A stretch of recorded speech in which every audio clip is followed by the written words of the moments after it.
What's your GPA? What's your ACT or your SAT score? How many APs are you taking? These are common questions we get asked almost every day as high school students. And recently, I've started to realize that we shouldn't be measured by these numbers or these letters. Hi, my name is Britta Brecky, and today I'll be talking about the dangers of a straight A culture. Now, don't get me wrong. Having straight A's, having that high GPA, and getting that perfect score in that test are all important.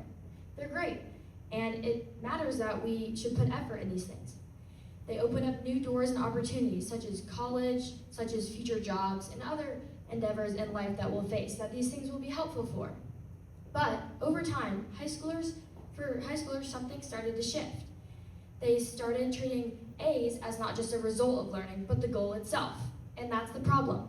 We stopped asking questions such as, why am I actually learning this? How will this apply to me outside the classroom? How is this actually going to help me succeed as a person? And instead, we start asking things like, well, will this get me an A? Will this boost my GPA? Will this help me get into that college? And perfection starts to become the standard for success. Now, once we start asking these questions, we can have a mindset shift. We can start defining success in school differently. And also, why are we defining ourselves and identifying ourselves with these grades and these numbers when straight A's and our GPA don't even cover the fullness of who we are? They don't show your creativity. They don't show the mistakes you went through and took to get to that grade. They don't show many things, only a measurement of a period of time, whether that's an academic year, one test, a standardized test, or anything like that. They don't show the fullness of what you achieve in life. They don't show how you're growing as a person. They don't show who you truly are. Now, I realized this somewhere where I never thought I would. Halfway across the world when I was in Africa on a mission trip, I realized, first off, that nobody cared about your GPA, your grades, your standardized testing. Nobody cared about if you were the good student or the bad student. Because my success inside the classroom did not define me outside the classroom. I've realized that when I wasn't measured by a number or a letter, I grew the most. And once I realized that, I took that back into the classroom at school. I started treating learning more as progress, and that my outcome was not defined by a number or a letter.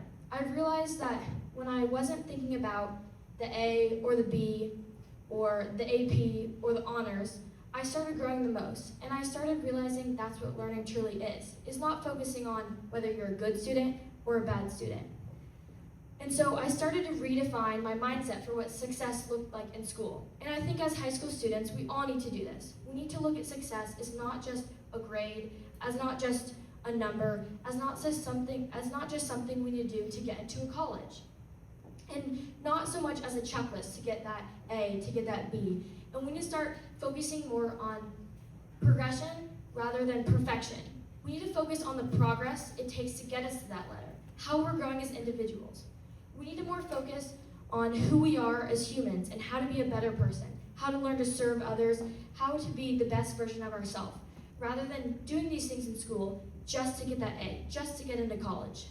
So, what you can take away is we need to realize that our identity is not found in if we're the good student or the bad student, if we have perfect ACT scores, bad ACT scores, if we get into that college or this college, but rather more about who you are as a person and how you're growing and seeing learning from your perspective.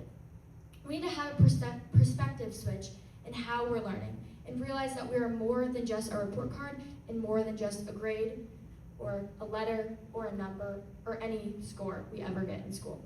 Thank you.